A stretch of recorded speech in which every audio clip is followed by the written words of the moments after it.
My name is Ofelia Owens. I'm 34, and 3 weeks after my daughter was born, I stood in my own kitchen with her asleep on my shoulder while my mother told me to start packing. Not asked, told. My brother's family needed a place to live, she said, and I would manage fine on my own because I always did. She delivered it flat, the way someone reads out a bus timetable, like there was nothing in the sentence worth softening. There was one fact my family had conveniently left out of their planning, though, a single line on a single document sitting in the county recorder's office. What my mother did to my daughter's nursery 2 weeks after that conversation still makes my hands go cold when I think about it. And what I finally said into an intercom one Sunday morning made her drop her phone right there on my front walk. Welcome to Calm Drama Stories, where the quiet ones in every family finally get to tell the whole thing, start to finish, in their own voice. If stories about family, boundaries, and the cost of finally saying no means something to you, drop a comment and subscribe. This story starts in a kitchen that was mine. But before that kitchen scene means anything, you should know the woman who paid for it. So let me back up. I've spent 12 years as a NICU nurse in Dayton, Ohio, the ward where babies smaller than your hand are fighting to survive, and there's no room for panic. I put myself through nursing school on loans and double shifts waitressing at a diner. Nobody in my family showed up to my pinning ceremony because my brother Brent had a baseball tournament that same weekend, and in the Owens family, that was simply how things were weighed. I was the strong one. That wasn't affection, it was a job title. And as I eventually learned, it came with a hidden clause. Whenever Brent needed money for his wedding, the strong one handed it over, and everyone quietly agreed that loan actually meant gift. When my father died 2 years ago, and my mother couldn't manage rent alone, the strong one had a spare room, didn't she? Whatever broke, leaked, or cried in that family got passed to me, the way you hand a dirty dish to whoever's standing closest to the sink. And here's the part of the story that matters most. I let it happen because I liked being needed. It was the only kind of attention my family ever paid me, so I kept accepting the arrangement year after year, telling myself that eventually the debt would come back around marked love. My mother has said a lot of things to me since March, but the truest sentence anyone's ever said about me came from my friend Rosa in a hospital break room. She told me I'd been tipping people my whole life just for the privilege of sitting at their table. It took a newborn and a moving truck for me to understand she was right. The house came before the baby, and you should know exactly what it cost me, because everyone in this story would later treat that cost like it didn't matter. 6 years ago, at 28, I signed for a 3-bedroom colonial on Marigold Lane, a tired little place with a crooked maple tree out front and a porch that sagged like an old, kind face. The down payment was built from years of night shifts, Christmases worked so other nurses with families could stay home, every extra weekend and holiday differential logged in a spreadsheet I kept like scripture. My name went on the deed.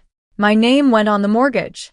The first night I slept there, I lay on the bare living room floor because I owned a house before I owned a couch, and I felt something I had never once felt at any Owens family table. That something was actually mine. My neighbor, a sharp 70-year-old woman everyone calls Miss D, brought cornbread over the next morning and told me that a woman who buys her own house learns exactly who she is, usually the hard way. I laughed it off then. I didn't realize she was describing my future. 2 years ago, after my father died, my mother moved into the downstairs bedroom, and I never once charged her rent. I didn't want to. But somewhere across those 2 years, something shifted quietly. At church, with her sisters on calls with my Aunt Ruth, my house stopped being Oilia's house and became the family house, as if it had been inherited down a bloodline instead of earned one exhausting shift at a time. I noticed it. I even corrected it gently once or twice and got a little laugh and a wave of the hand in return and a comment about how touchy I was about paperwork. Remember that word. Paperwork. My daughter Nora was born on March 3rd, 3 weeks early, in a hurry, the way the best people usually arrive. Her father and I had already ended things by my 5th month, quietly and permanently, and I won't spend much time on him here. He simply decided not to be part of this. So it was me in the delivery room, with Rosa holding my hand, and then it was me and a 6-pound girl with her grandmother's stubborn chin, and I had never in my life felt so frightened and so certain in the same moment. Here's something people don't tell you about being a NICU nurse who becomes a mother yourself. You know too much. You count your baby's breaths out of habit, and you heal exactly the same as anyone else, slowly, one-handed, running on no sleep. I want to be fair, though. My mother did help in those early weeks. She cooked. She did laundry. She held Nora, so I could shower. But help in Carol Owens's hands was never free. It was scaffolding, and scaffolding goes up around something so it can be worked on. She had opinions about the formula, the thermostat, the nursery color. I'd painted the shade of a June sky. I'd learned years earlier how to hold a line with her. When she offered to take over my checking account after Nora arrived, I said no, warmly, twice. When she rearranged my kitchen cabinets, I quietly put everything back. Small things, I told myself. Grief and new grandbabies make people restless. Then, on a Tuesday morning in late March, my brother lost his house to the bank, and by that same afternoon, my mother had already decided, without asking me a single question, whose house would absorb the fallout. She told me in my own kitchen, and I keep mentioning that kitchen on purpose, because she stood in it like she owned it. I was 3 weeks postpartum, still in a nursing tank top and robe, Nora asleep against my shoulder and warm as fresh bread. My mother set down her coffee, folded her hands, and made her announcement. Brent, Kayla, and the kids would move in the first week of May, once the foreclosure closed. The children would take the upstairs, my room, and the nursery. Brent and Kayla would take the downstairs. And I should start looking at rentals, something modest, because, and these were her actual words, I was strong and I'd land on my feet. I always did. I laughed once, a small stunned sound, because for a moment I genuinely thought it was a joke. It wasn't. I told her plainly that this was my house. She looked at me with the same tired patience she used on waitresses who got an order wrong, and said the sentence I will hear for the rest of my life. Make room for your brother's family. They matter more. Not you'll manage. Not it's only temporary. None of the softer language she'd later use with relatives. They matter more, with a 3-week-old breathing against my neck. The kitchen went so quiet I could hear the maple trees scratching against the gutter. And I did exactly what 34 years had trained me to do. Nothing. I stood there holding every fact I owned. The deed, the mortgage, 6 years of night shifts, and swallowed all of it, because the strong one doesn't make scenes. My mother picked her coffee back up, satisfied, and mentioned that Kayla would come by Thursday to look at the rooms. She assumed my silence meant what it always had. She was about to find out otherwise. I gave it one honest, adult attempt. That night, after Nora's 10 o'clock feeding, I came downstairs and laid it out for my mother the way I'd give a shift report, calm and order. The house was in my name. The mortgage was mine. Nobody was moving in, and nobody was moving out, especially not with a newborn in the house. I told her Brent had my sympathy and my help finding a rental if he wanted it. I genuinely thought that offer was generous. I thought the conversation was over. My mother tilted her head, listened, and then delivered her entire worldview in a single sentence. Paperwork doesn't make a family, sacrifice does. Then she informed me the arrangements were already finalized, as if reality were simply a shared calendar, and went to bed in the room I'd let her live in for free. What turned my stomach cold was what happened next. Around midnight, I came downstairs for water and heard her through her bedroom door, on the phone with Aunt Ruth, casually running through logistics, which weekend the moving truck was booked, which of the church sons would help carry furniture, how the boys' beds would fit once the crib came down. The truck was already booked. Before she had said a single word to me in that kitchen, this hadn't been a conversation gone wrong. It had been a courtesy call. The next morning, Kayla added me to a group chat titled Moving Day, complete with a little truck emoji, 11 relatives already inside it, and a date already circled. That morning I stood in my bathroom, running my thumb over my C-section scar, doing a kind of math no spreadsheet could hold. Then I called my brother, because some stubborn part of me still believed in him. Brent is 29, 5 years younger than me. I basically raised him through Mom's long shifts after Dad's first layoff, walked him to school, taught him to parallel park, and never once co-signed anything for him again after his wedding loan. I called him at lunch and kept my voice kind. I told him I was sorry about the house, that I understood how frightening this was and that he needed to hear it from me directly. He could not move his family into my home. I offered to help him find a place. I even offered to help with a deposit, but there was a newborn in this house and it wasn't available. There was a long pause, Kayla's TV audible in the background, and then my little brother said, in a voice I barely recognized, that Mom had already promised them the house, that the kids were excited about the yard. When I gently reminded him it wasn't Mom's to promise, he sighed at me like I was an inconvenience and said I was the strong one, that I'd be fine anywhere, that it was different for them. I hung up, understanding something with the same clarity I get during triage. My brother was never going to help me because my brother had never once had to help anyone. That had always been my job. An hour later, Aunt Ruth called, syrup-voiced, asking whether I'd really let my nephews sleep in a shelter. A fate Brent, with 2 job offers and severance pay, was in no danger of. By supper, cousins I hadn't spoken to in years already knew a version of events where I was hoarding a big empty house from homeless children. The family rumor mill was running, and I'd spent my whole life feeding it my own explanations, watching it grind them into whatever shape my mother needed. So, I stopped explaining. I went upstairs, opened the fireproof box in my closet, and read my own name on the deed, twice, under the lamp. Then I started reading everything. Nursing unions are useful for a lot of things, including a legal helpline nobody uses until their life catches fire. I called it during Nora's next feeding, notepad on my knee, and a patient attorney named Miss Alvarez walked me through the legal landscape of my own home like a surveyor. In Ohio, she explained, because my mother had lived in the house for 2 years and received mail there, she counted as a resident, likely a tenant at will. I couldn't simply change the locks on her, or set her belongings on the lawn, no matter whose name was on the deed. If I wanted her out, I needed a written 30-day notice, delivered properly, then court if she refused to leave. I wrote it all down like discharge instructions.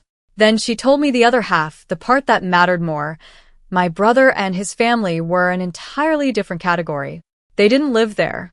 They'd never lived there.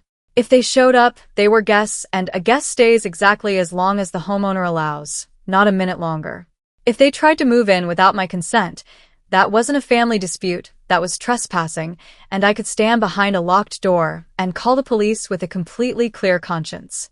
Before hanging up, she told me one more thing. My mother had rights, and so did I. The only real question was which of us was willing to actually use them.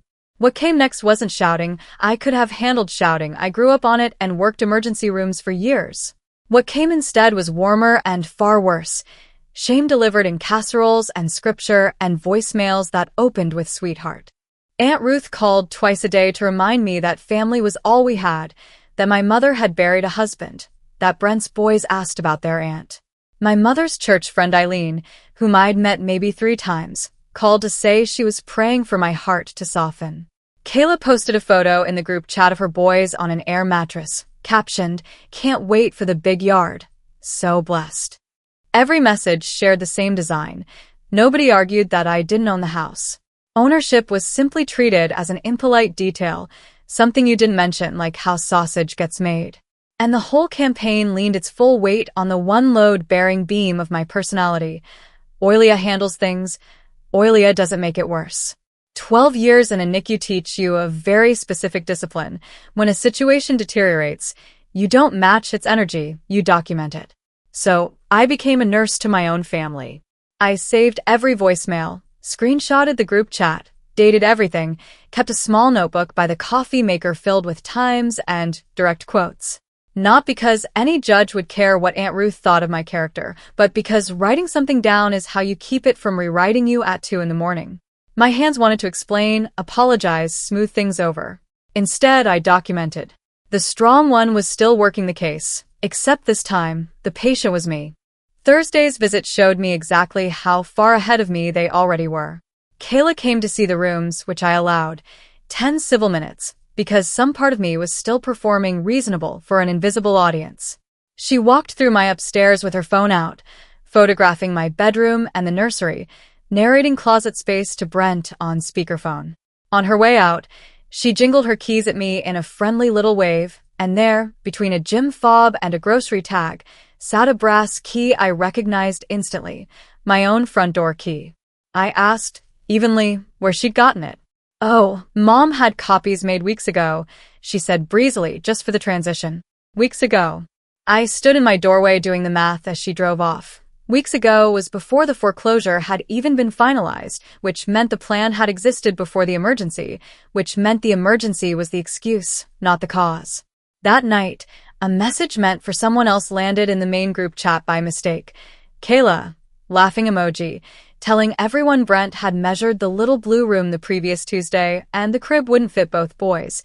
It would have to come down anyway. The previous Tuesday, my brother had stood in my daughter's nursery with a tape measure while I was at her pediatrician appointment, and my mother had let him in and never mentioned it. I looked at the row of spare keys hanging by my own front door like I'd hung them there myself out of foolish trust, and I felt the house shift under me. Not mine, apparently. Occupied. The only question left was the date. I tried my mother one final time.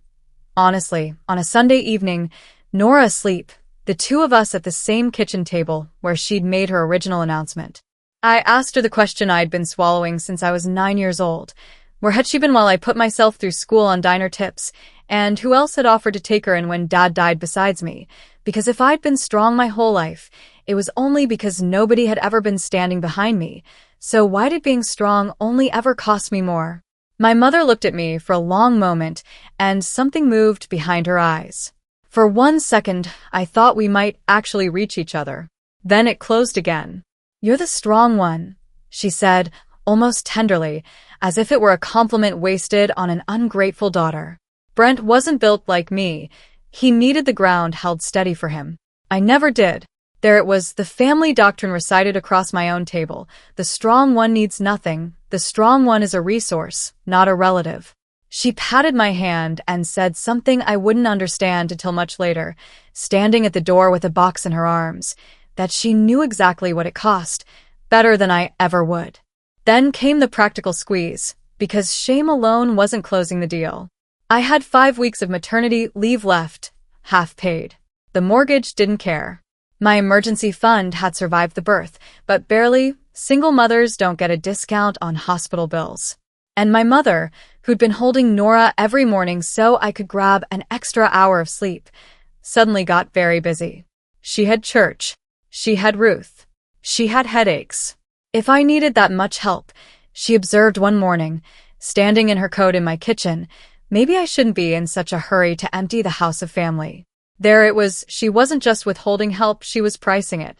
Childcare, casseroles, a grandmother's hands at 3 in the morning, all instantly available again the moment I handed over the keys. I'll be honest, because I promised honesty from the start, it almost worked. I was 6 weeks postpartum, running on the kind of exhaustion that feels like drowning, doing daycare math against a single nurse's salary, and there was a version of surrender I could have dressed up as love. Everyone under one roof, cousins for Nora, my mother's help restored. All it would cost was everything I'd built, and whatever was left of me. What held the line wasn't courage. It was Rosa, showing up Tuesdays and Fridays with groceries and no commentary, and Miss D, sitting on her porch facing my driveway like a small lighthouse. 2 women, neither related to me by blood, carrying more of my weight than my entire family combined. I noticed who was actually there. I wrote that down too. Nora's 6-week checkup landed on a Thursday morning. Perfect weight, strong lungs, the pediatrician calling her a little linebacker. For 1 full hour, I was simply a proud mother in a paper-curtained room. No group chat, no casseroles, no keys. We got home a little after 11. The garage door was open. My mother's car sat in the driveway, Kayla's SUV behind it. I walked into my garage carrying my daughter's car seat and froze like I'd hit glass. My daughter's crib was in the garage, taken apart, stacked neatly against the paint cans like lumber. The mattress leaned beside it, the little cloud and moon sheet still on it, and her mobile, the felt stars I'd hung while 9 months pregnant and crying over nothing, coiled inside a hardware store bag on top. Upstairs, I could hear my mother's voice, bright and hostess-like, telling Kayla where the boys' bunk beds would go once the walls got a fresh, less babyish coat of paint. They hadn't waited for the 1st of May. They hadn't waited for me. My mother had dismantled my sleeping daughter's crib in the house I owned while I sat in a doctor's office being told my baby was thriving. I didn't go upstairs. I stood in the cool of the garage, one hand on the car seat, the other flat against the crib rail I'd sanded myself, and a strange calm settled over me. The same calm that arrives when a monitor alarms and there's no room left for feelings, only for the next correct action. I looked down at my sleeping daughter and whispered, for the first time, just to her, "This is my house." Here's what I didn't do, and 12 years of night shifts deserve the credit. I didn't scream. I didn't drag the crib rails inside and make a scene for Kayla's ever-ready phone camera. Footage of an unstable Ofelia would have fed that group chat for a year. I carried my daughter past the blue room mid-sentence about paint, mentioned pleasantly that there was coffee in the pot, and went to my room and shut the door. There, with Nora on my chest, I finally did what the strong one had never been allowed to do. I triaged my own family. Black tag, red tag, green tag. Who could be saved? Who was beyond it? Who was merely walking wounded? My brother. Red tag, maybe salvageable someday, in some other chapter of his life, but not by me, and not today. Aunt Ruth and her chorus. Black tag, gone. You don't spend your energy on people who were never breathing for you. And my mother, whom I had loved with a specific, exhausting love of a daughter still auditioning at 34, I sat with that one a long time. Then I looked at my sleeping daughter, who would one day become somebody's strong one, herself if I didn't break this pattern, this inherited rule the Owens women kept passing down like a stained heirloom. And I tagged the audition, not the woman. The audition was over. I texted the locksmith whose magnet had sat on my fridge for 6 years, Miss Alvarez's office, and Rosa, 3 short messages, the kind you send when the plan is already whole. I made one last offer in writing because I wanted the record to show who had tried. I texted Brent, copying my mother, calm as a discharge summary. I'd found 3 rentals within 2 miles of the boys' school, and I would personally cover the first 2 months' deposit as a gift. That's what I could do, and I could do it with love. What I couldn't do was hand over this house. Nora's home wasn't negotiable. I attached the actual listings, real links, real square footage, more than anyone had ever offered me in 34 years. Kayla responded with a thumbs down on the deposit offer, which told me everything I needed to know about what this had actually been about. People fleeing a genuine housing emergency don't vote down 2 free months of rent. They didn't want shelter. They wanted mine. My mother came upstairs afterward and looked at me with an expression I'd never seen aimed at me before. The one she reserved for waitresses who got an order wrong. "A deposit," she said. "I'd pay strangers to keep my own blood out." I told her quietly that it wasn't a stranger's rent, it was Brent's, and that she was right, that family isn't a lease, because a lease actually gets honored. She didn't laugh. She straightened up and delivered her verdict, cold and final. They were moving in the first Sunday of May, and I could be reasonable and keep the small room, or not. That was my choice. Everything in this family, I noticed, was always framed as my choice, right after they'd already made it for me. That week brought a blow I still struggle to forgive, and I can't prove where it came from. On Wednesday morning, a polite woman with a lanyard and clipboard knocked on my door, County Children's Services, responding to a concern about infant welfare, citing an unstable living situation and a mother possibly in postpartum crisis. She was kind and thorough and did her job well, something I can say now with my blood pressure back to normal. She found a clean house, a full pantry, a thriving 6-week-old, and a folder of pediatric records I could produce in 90 seconds because that's what charting does for you. 20 minutes later, the case was closed, unfounded. I shut the door and shook for an hour because someone in my own family had aimed the machinery of the state at me and my daughter as a pressure tactic in a real estate dispute they were losing. That afternoon, Aunt Ruth posted, unprompted, that some people were clearly under too much strain to be making big decisions alone, and my mother replied with a praying hands emoji. I sat with my notebook and wrote down the time. If there had been any road back to a future where we all pretended that spring had never happened, it closed on that Wednesday. They hadn't just tried to take the house. They'd tried, even briefly, to reclassify me as a danger to the person I love most. You don't negotiate with that twice. Thursday night, After the 10 o'clock feeding, I sat at my kitchen table with 3 documents and did the quietest violence of my life. First, the notice. 30 days, written, dated, proper, addressed to Carol Owens, asking her to vacate the premises. My hand didn't shake until the signature line, and then it did, and I signed anyway. It occurred to me that some signatures end a marriage, and some end a childhood, and mine was the second kind. I left it on the table where she took her morning tea, next to the pot, because presentation matters. I am, after all, my mother's daughter. Second, the locksmith's card, appointment scheduled for the exact moment the law allowed, not an hour before, because I intended every step of this to survive an audit by God himself. Third, a folder by the front door, deed, mortgage statement, copy of the notice, my ID, banded together like a go bag for a disaster you can hear coming up the street. Then I sat in my dark kitchen and let myself grieve for exactly 1 pot of tea. Not for the house. The house would be safe now, or would be, for the version of my mother I'd been quietly inventing since childhood, the one who would finally look at me and say, "You've done enough, sit down, I'll carry it now." I buried that invented mother that night. The real one would find the paperwork at breakfast. Some locks, once changed, change you along with them. I slept better than I had in weeks. My mother found the notice at 7:15 the next morning. I know because I was upstairs feeding Nora, and the house dropped into a very particular silence, the silence of someone reading. I'd braced for an explosion. Instead, she did something far more skillful. Nothing. No shouting up the stairs, no torn paper. By the time I came down, she stood at the counter in her good coat, suitcase already packed, tea untouched, the folded notice sitting beside the pot like an RSVP she was declining.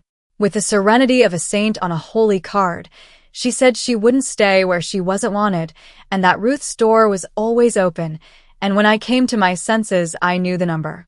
She kissed Nora on the head, not me, and wheeled her suitcase down my front walk with her spine perfectly straight, pausing to wave at Miss D's porch, making sure there was a witness. It was masterful.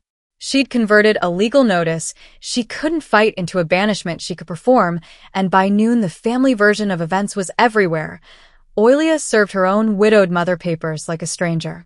My phone buzzed all day like a hornet trapped in a jar. What I actually felt, in order, was relief at the sight of the empty downstairs bedroom, then grief, then something like grudging admiration, one operator recognizing another. She'd left 12 days early purely to control the narrative. What she didn't realize was that her leaving had just made everything simpler for me. That evening Miss D came over with soup and sat at my table like a one-woman tribunal. She told me my aunt had been calling around the church about me and asked if I wanted to know what they were saying. I said not really, and she told me anyway because information, in her opinion, is ammunition and she's generous with it. Then she set her spoon down and told me she'd watched me shovel that walk alone for 6 winters, mow the lawn pregnant in July, and never once seen a brother or a moving truck show up to help. She knew whose house it was, and so did everyone on the street with eyes. Let them talk in their group chat, she said. The neighborhood had one too, and I'd be surprised who was on it. I laughed for the first time in a month, loud and unpolished, and it startled Nora, and we laughed harder together. Before she left, Misty looked at my new deadbolt and the folder by the door and told me I'd spent my whole life asking permission from people who were never going to give it. Locks were just a way of finally not asking anymore. The locksmith came Saturday morning.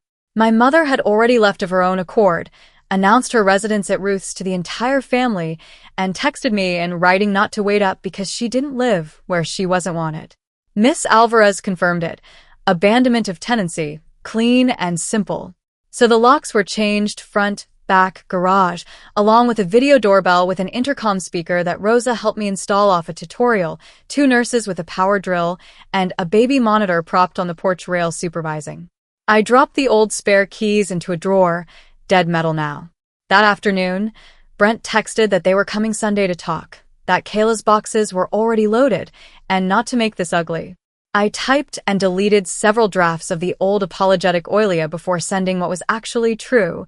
There was nothing to discuss at my house. The deposit offer stood through Friday, and I loved him, and please don't come. He read it and never replied. My mother came back once more before the end, alone on Thursday, for the last box from the downstairs room. I could have left it on the porch. I didn't. I let her in and watched because some appointments your heart insists on keeping. At the door, holding the box, she finally told me the rest of it. When she was 19, her parents had signed their family farm over to her brother Walt, 160 acres in Preble County that she'd milked cows on since she was 8, while Walt couldn't keep a houseplant alive. But he was the son, and the farm went to the son, delivered the same way you'd mention rain in the forecast. She'd stood there holding her younger brother on her hip because she was always holding somebody and watched the signing happen, then went and set the table for supper. Nobody had made room for her either, she said. She'd simply carried it, because that's what women do. For one long moment, I saw her whole, 19, strong, invisible, watching her inheritance walk off toward a boy who didn't even want it, and my anger had to make space for something worse. Understanding. My mother hadn't authored this pattern.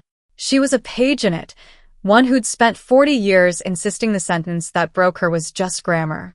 I told her softly that they'd been wrong to do that to her, and that she was doing the same thing to me.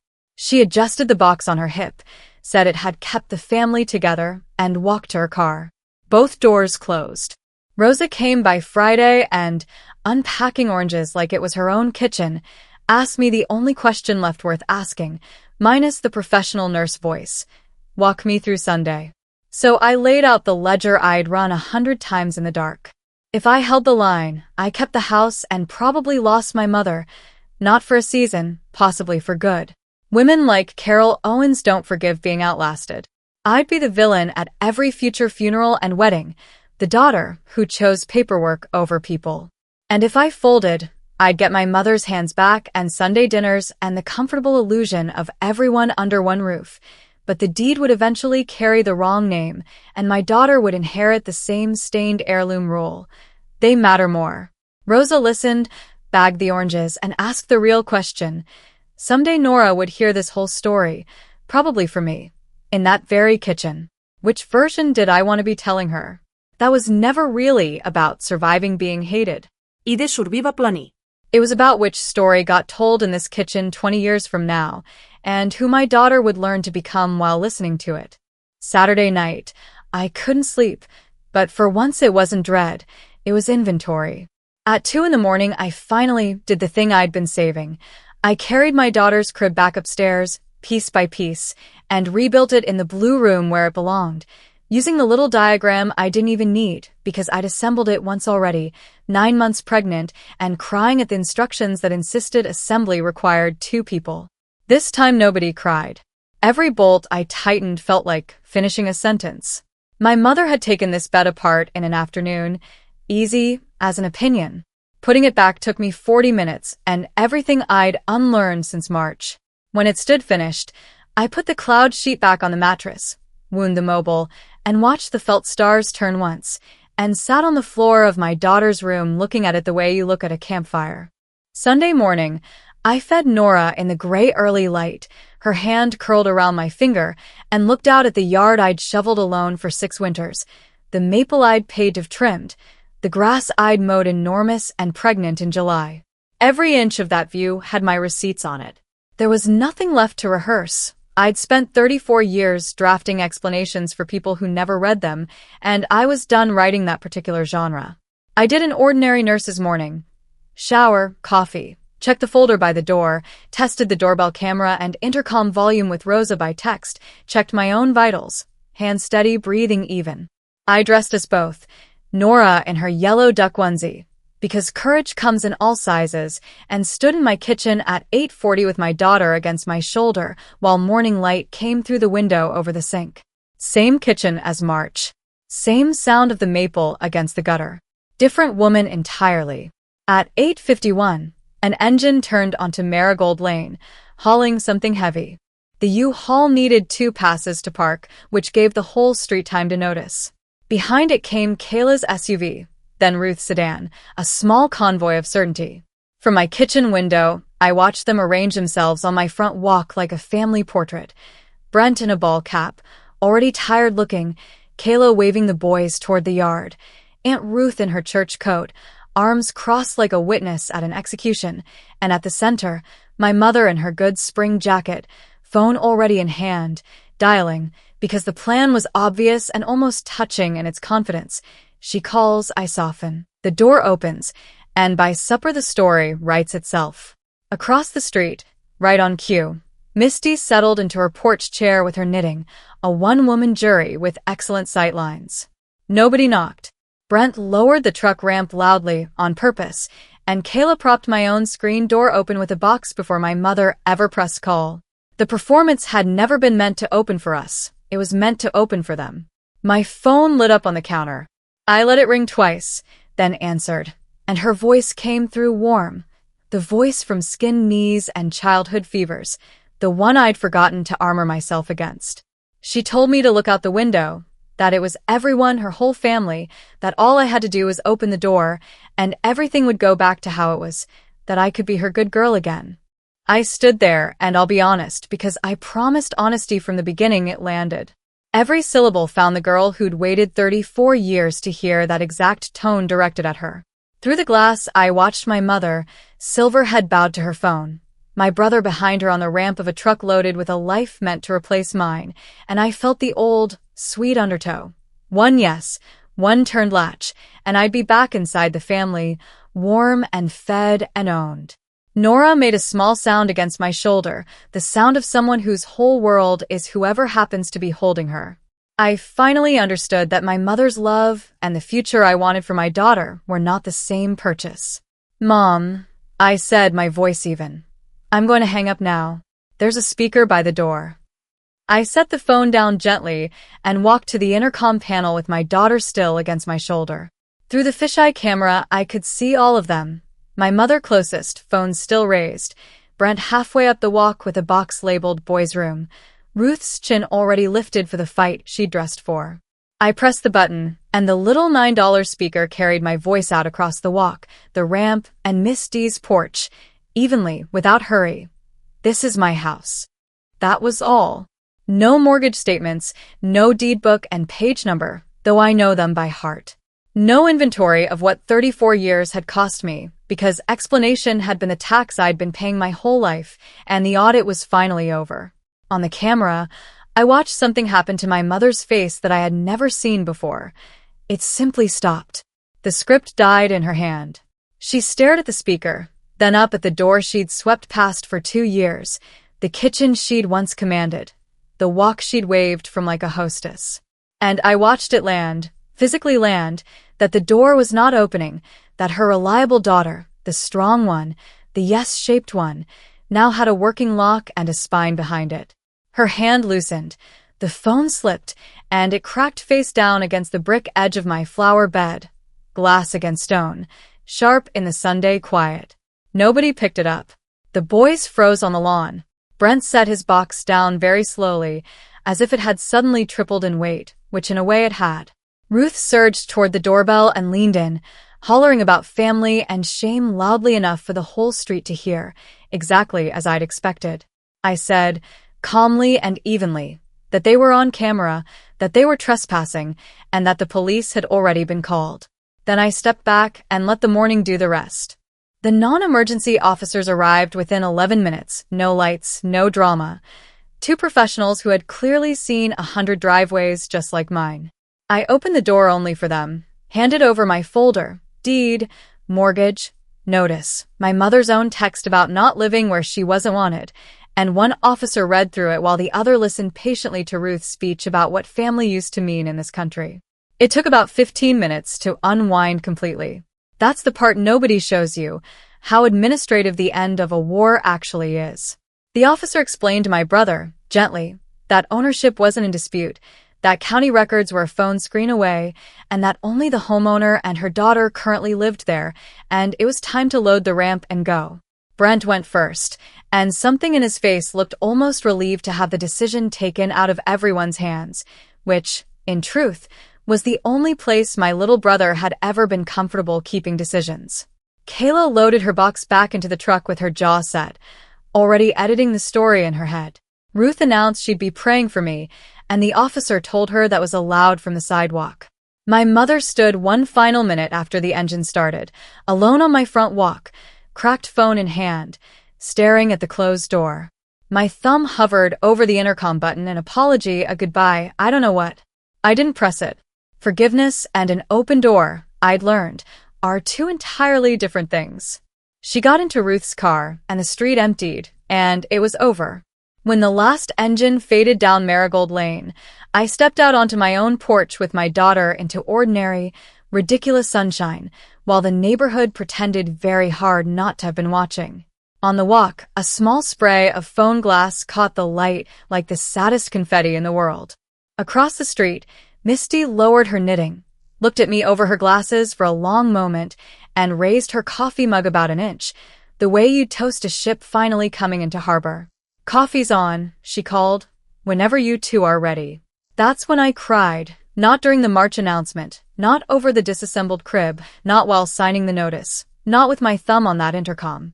My eyes had stayed dry through all of it. I cried on my own porch, in the sun, with my daughter waking against my neck, and it wasn't only grief. It was the specific, bone-deep release of a woman finally setting down something she'd carried so long it had grown into her shape. The strong one, it turns out, was never the one who carried everything. She was the one who finally learned what to put down. 6 weeks later, the dust had settled into its final pattern. Brent and Kayla took an apartment 2 miles from the boys' school, one of the exact listings I'd sent, and my deposit money went through on a payment app, accepted within the hour. No thank you attached. I didn't need one. The accepting was the whole sentence. My mother stayed with Ruth for a while, then moved in with Brent and Kayla, and by August I was hearing, through cousins who still quietly spoke to me, that she had opinions about Kayla's kitchen and the boys' bedtimes, and whose name was on that new lease.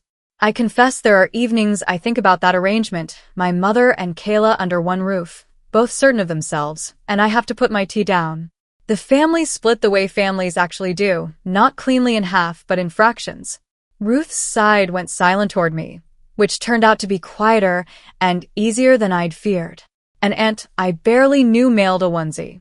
A cousin left a stroller on my porch with a note that just said, "This served us well."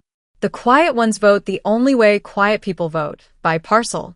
At work, I went back part-time, and Rose's Tuesday grocery runs became Friday wine nights instead. Here's the accounting I owe you, plainly. It cost exactly what I said it would. My mother has never apologized. That language simply isn't installed in her.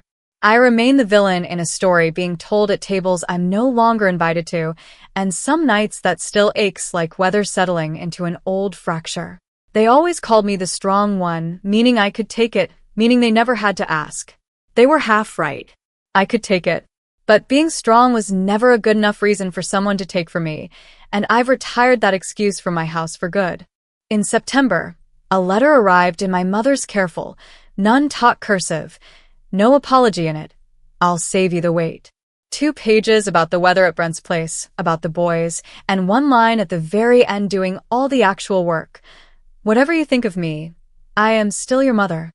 I read it twice at the kitchen table and put it in the box where I keep Nora's hospital bracelet because both things are true at once, and neither one unlocks a door. I looked over at my daughter boxing the air at her mobile, 8 pounds of pure will, and I said out loud, to her, to the kitchen, to every Owens woman who ever set a table while her inheritance walked past her, that the door stays locked, but the mail slot still works fine. If you take one thing from my story, take this. Love that has to be paid like rent will never buy you a home. Build the home first, in your own name, and only ever let in the people who knock softly.